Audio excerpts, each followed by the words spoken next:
RKB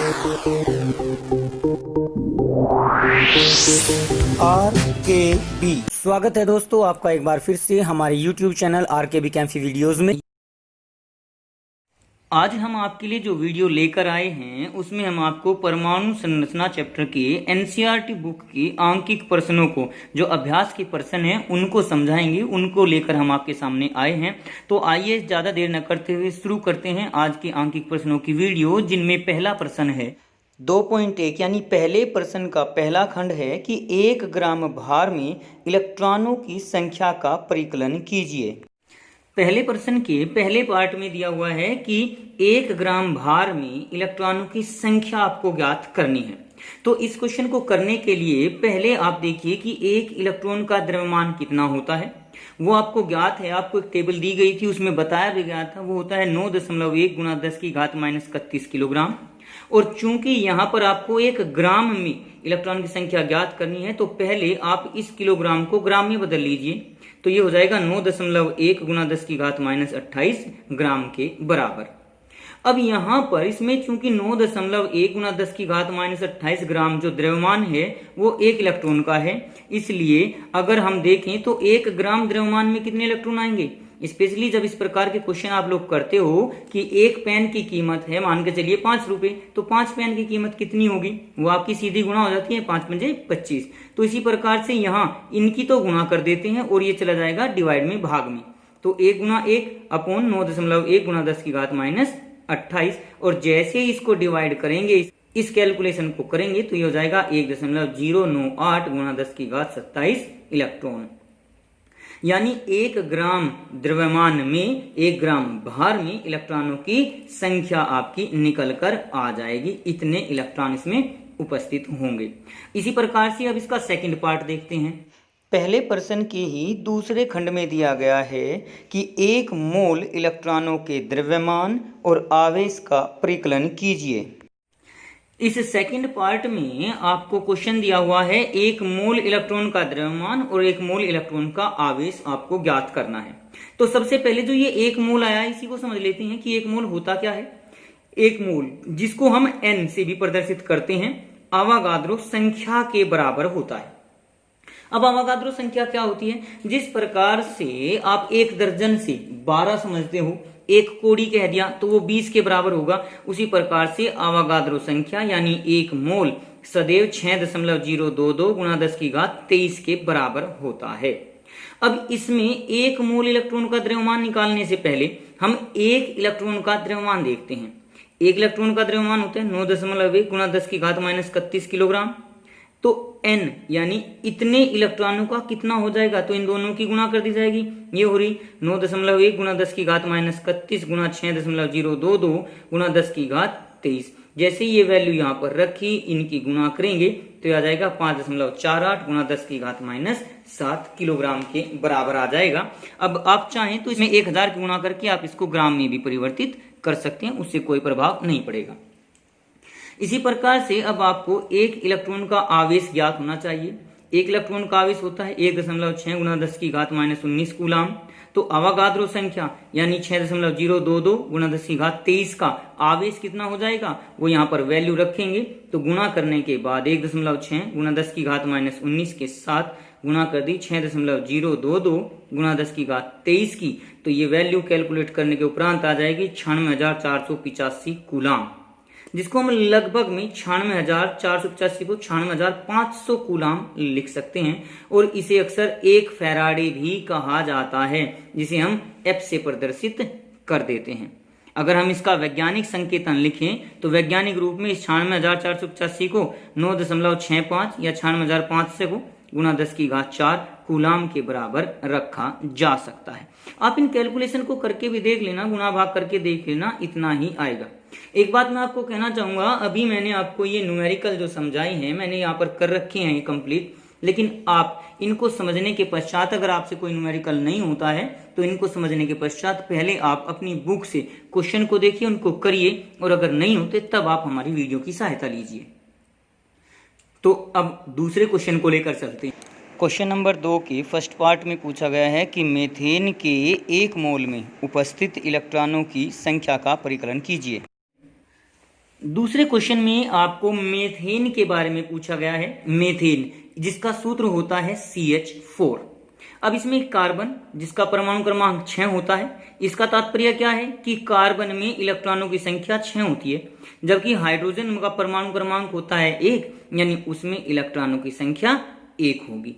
तो methane यानी CH4 में एक अणु में इलेक्ट्रॉनों की संख्या 10 इलेक्ट्रॉन होते हैं। ये कैसे आएंगे? देखिए, कार्बन, एक कार्बन में 6 इलेक्ट्रॉन, एक हाइड्रोजन में 1 इलेक्ट्रॉन, तो 4 हाइड्रोजन में 4 इलेक्ट्रॉन हो जाएंगे। और CH4 यानी 6 और उसके साथ 4 दोनों को जब जोड़ेंगे तो आपके 10 इलेक्ट्रॉन हो जाएंगे। ये एक अणु में है। क्वेश्चन में पूछा गया है 1 मोल मेथेन में। तो मेथेन के अनुसार अब हम उनके परमाणुओं की अणुओं की संख्या निकालेंगे। पहले 1 मोल में CH4 के अणुओं की संख्या निकाल लो। 1 मोल में 6.022 गुणा 10 की घात 23 अणु के बराबर हो जाएगी। अब इस प्रकार से पूछा जो गया है, इलेक्ट्रॉन की संख्या पूछी है, तो एक अणु में तो इलेक्ट्रॉन है 10, इसमें कितने हो जाएंगे? गुणा कर दीजिए 10 की, तो 6.022 गुणा 10 की घात 23 गुणा 10 करेंगे तो वो घात में जुड़कर आ जाएगी आपकी 24 इलेक्ट्रॉन के बराबर हो जाएगा। यानी 1 मोल CH4 में इलेक्ट्रॉनों की संख्या आ जाएगी 6.022 गुणा 10 की घात 24। क्वेश्चन 2 के ही सेकंड पार्ट में दिया हुआ है 7 मिलीग्राम कार्बन 14 में न्यूट्रॉनों की कुल संख्या तथा कुल द्रव्यमान ज्ञात कीजिए, जबकि न्यूट्रॉन का द्रव्यमान दिया गया है 1.675 गुणा 10 की घात -27 किलोग्राम। इसको लेकर चलना है। इसी प्रकार से अब सेकंड पार्ट को देख लेते हैं। सेकंड पार्ट में आपको कहा गया है कि 7 मिलीग्राम कार्बन 14 में न्यूट्रॉनों की संख्या ज्ञात कीजिए। तो पहले हम इस कार्बन 14 से क्या तात्पर्य है, इसको किस प्रकार से प्रदर्शित किया जाता है, इसके बारे में देख लेते हैं। कार्बन 14 से एक्चुअल तात्पर्य होता है 6C14, जिसका अर्थ है कि इसका परमाणु क्रमांक 6 है, यानी इसमें प्रोटॉनों की संख्या 6, इलेक्ट्रॉनों की संख्या 6 होगी और न्यूट्रॉनों की संख्या होती है A-Z, यानी 14 -6 करेंगे तो इसमें न्यूट्रॉनों की संख्या आपकी आ जाएगी 8। तो इसमें चूंकि केवल न्यूट्रॉनों की संख्या पूछी है तो हम इनको न लेकर केवल इस पॉइंट को लेकर चलते हैं। अब 1 मोल कार्बन 14 यानी 14 ग्राम जो उसका परमाणु भार होता है, परमाणु भार के बराबर मात्रा को हम 1 मोल भी कह देते हैं, उसमें परमाणु की संख्या हो जाएगी अवोगाद्रो संख्या के बराबर, जो कि 6.022 गुणा 10 की घात 23 है।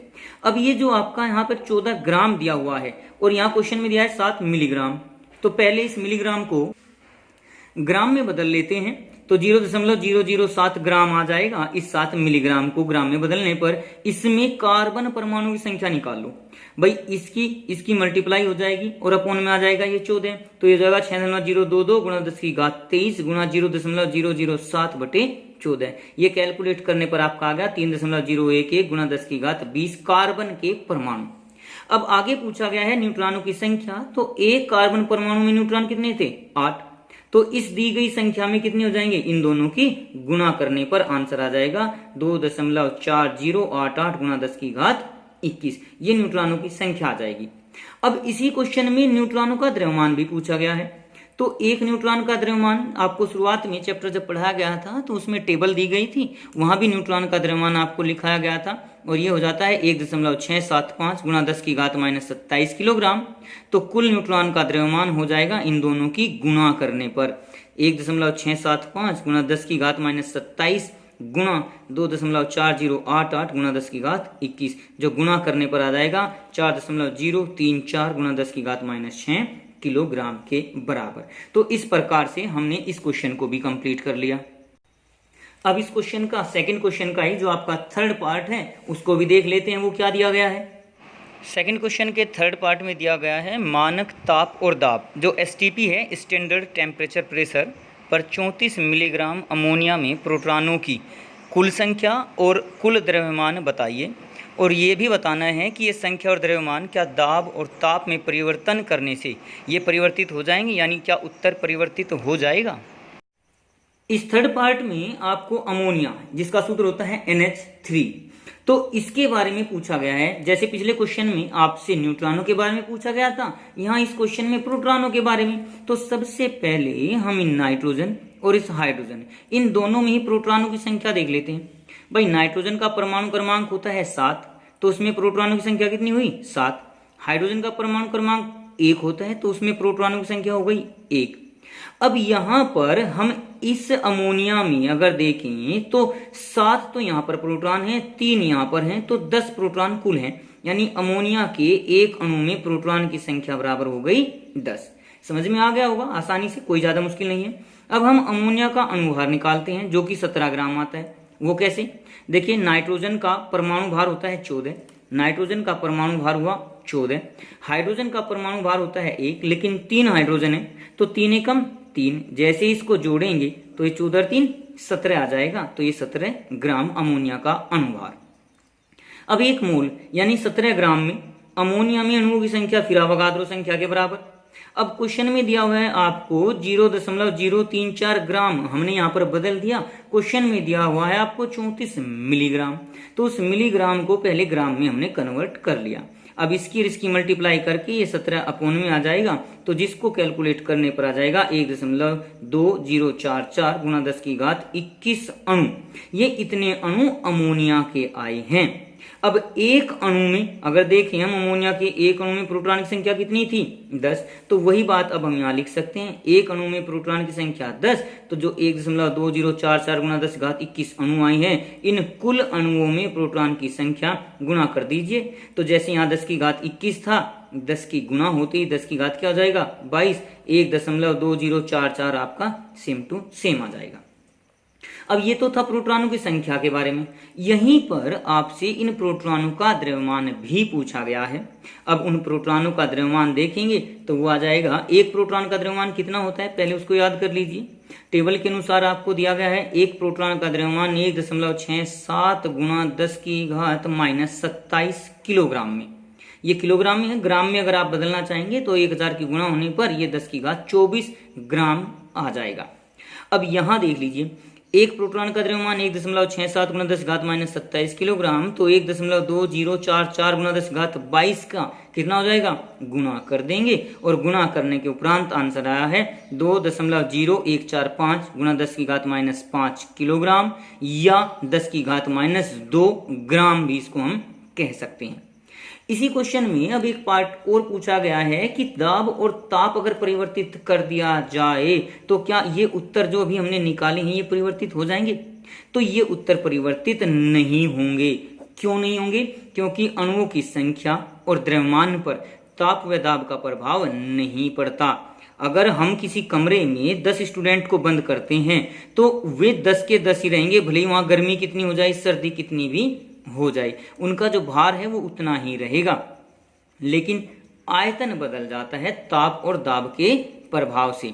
आयतन, जैसे हमने दूध गर्म किया एक बर्तन में, अब उस बर्तन को जब गर्म करते हैं तो दूध का आयतन बढ़ जाता है, मात्रा थोड़ी सी बढ़ जाती है, वो दूध में उफान जो आता है उसके कारण, यानी वो आयतन परिवर्तित हो जाता है। अतः ताप और दाब का प्रभाव अणुओं की संख्या और द्रव्यमान पर न पड़ने के कारण हमारे आंसर चेंज नहीं होंगे, आंसर परिवर्तित नहीं होंगे। तो आज की वीडियो में हमने आपको पहले 2 न्यूमेरिकल एनसीईआरटी बुक के कंप्लीट करा दिए हैं। अब इसके बाद बाकी के जो क्वेश्चन हैं हम आपको आने वाली वीडियो में क्रमानुसार प्रस्तुत करते रहेंगे। आज की वीडियो में बस इतना ही। अगली वीडियो प्राप्त करने के लिए हमारे चैनल को सब्सक्राइब करें, वीडियो को लाइक करें, और अगर वीडियो अच्छी लगे तो कमेंट्स करें और दोस्तों को भी शेयर करें।